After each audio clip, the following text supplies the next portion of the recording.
I'm Randy Cassingham, founder, publisher, and chief technologist at thisistrue.com, the longest running entertainment newsletter on the internet. This is my Ask Me Anything series. I think we're on episode 9 here. So moving along, let's go straight to Linda in North Carolina. She has a 3-parter. Do you keep track and or pay any attention to how many clicks your embedded links get in your various publications? So it kind of depends on whether I can track them. In premium, I generally don't use tracking links except for the Sunday reading, which is a link to one of my old blog posts, and I will just kind of see what kind of response they get, mainly to track whether that particular feature is of interest or not. I also use it for if I have an other reading at the top of the on top of the newsletter, it will have usually a tracking link, mainly to get just the number of clicks. The interface I use, or the software I use, does log the clicks, and I think the best it can do is, I think part of the log is an IP address of the user. I don't even bother to look for that. In fact, out of the box, and I'm looking at the software over here on my screen if you're wondering what I'm looking at, out of the box, the interface doesn't show much for the logs. It does not show any IP addresses or any summary of what region the clicks are coming from, and I don't really care. I think I can get a plugin for it that would tell me what region it comes from. I really couldn't care less about somebody's IP address. Even if I wanted to, I don't know if I could find it, even though it's theoretically in the log somewhere. And if I really had to, I would ask ChatGPT, help me find this part in the logs using SQL commands, and I can't think of any reason to bother, because so many people use VPNs, so many people are who cares? So I can't think of any reason to look. So basically what I'm looking for is, did something suddenly get of interest? For instance, this example that I showed you is for the honorary unsubscribe, and I use that for social media links because, again, I'm just interested in how many people on social media bother. So this one is still the current honorary unsubscribe, so it's not as high as the numbers could be. Let me go back in the interface real quick and see. So 805 clicks isn't bad. Let's see. So the Korean defector from late September has over 1,000, so that's a pretty good one. And basically, I'm just looking for how much interest it is that people have in various things. So some of it is, did I write the brief description well or not? If it's a really low click-through and I think it's a really interesting person, maybe I didn't write the description well enough. So it's basically just real simple feedback for me. The free edition also by default does a similar kind of count of how many people click links, and again, I'm not even sure if I can find an IP address, and again, if I can, who cares? Doesn't matter to me. The more interesting thing that I use the clicks or opens, and a click is an inferred open, so the software that I use, Aweber, if you're keeping track or have any idea what an email service provider is, they're looking to make sure that there is some kind of interaction. They don't want us to continue to mail to people who are not opening the newsletter, because it's bad for their own deliverability, their own stats. And that's what I use it for too. If somebody is just not interacting with the newsletter at all, I'll delete them. So I don't care what it is necessarily they're clicking on or what they're doing. If it just, they don't appear to be opening the newsletter, definitely not clicking any links, which shows unopened, then yeah, I don't really want them on my list, because it's dead weight. It increases the cost, and it lowers the open rate that I'm looking for, that shows interaction and interest in the newsletter. So if somebody dies or something and they're on Gmail, they'll just pile up until the mailbox is full. And I don't really want to send newsletters to somebody that's not reading them. So that's really the only reason, at least for the free edition, that I'm ever looking at open rates. And I only go through and delete people once or twice a year. I think it's important not to let them pile up for unread newsletters for a long period of time, and I probably should do it more than once or twice a year, certainly at least twice. And it's been a while since I've done that. Maybe I should do it again now. So part 2 of Linda's, can you tell how many people on the Odyssey were aware of This Is True when they came aboard, and how many have subscribed since? And again, it's something I don't actually track. People who are doing their due diligence and considering coming aboard the ship are smart if they look, do a lot of searches for information that they can find out about the ship before they even contact the company. I think that's really smart. And of course, if they're doing a good job of looking, they're going to find residentialcruising.com, which is, if you aren't familiar with it, I suspect Linda is, they will find that and read up.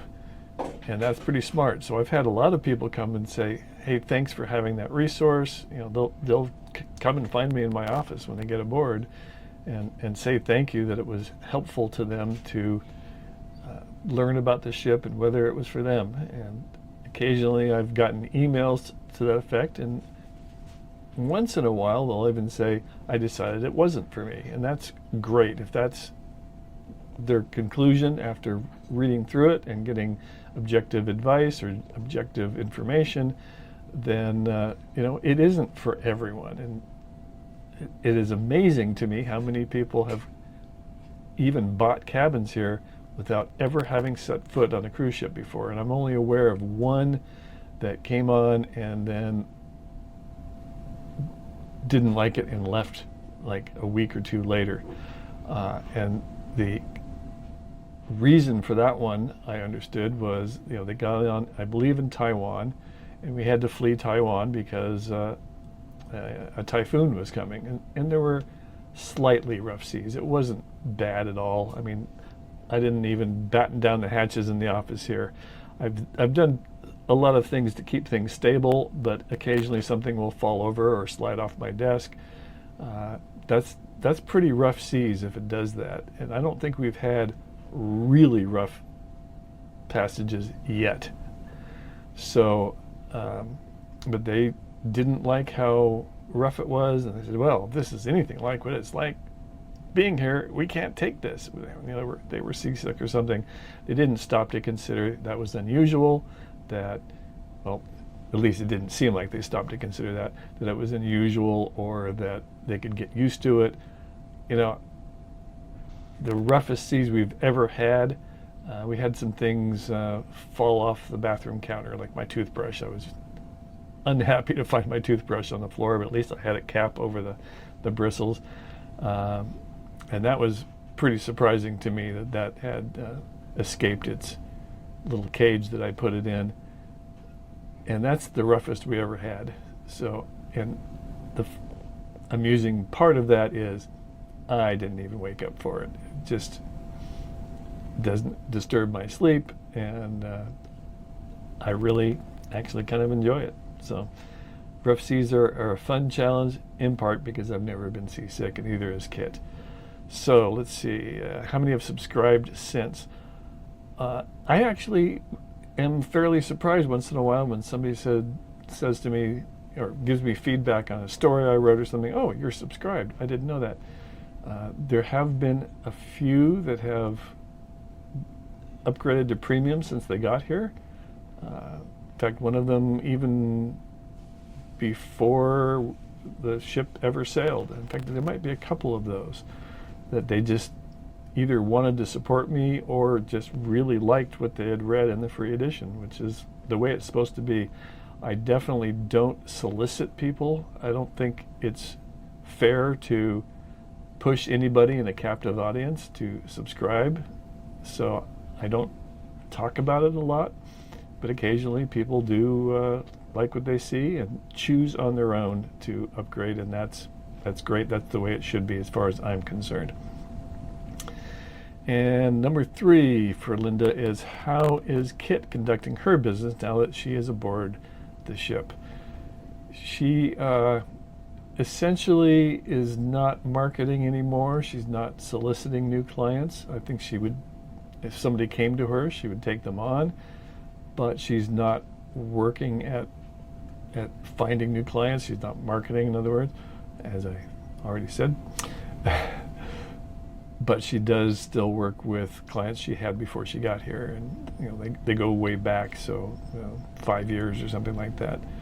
So that's what she's doing. She's enjoying her job on board of the Speaker's Corner, which I'll put a link to that on the residential cruising site.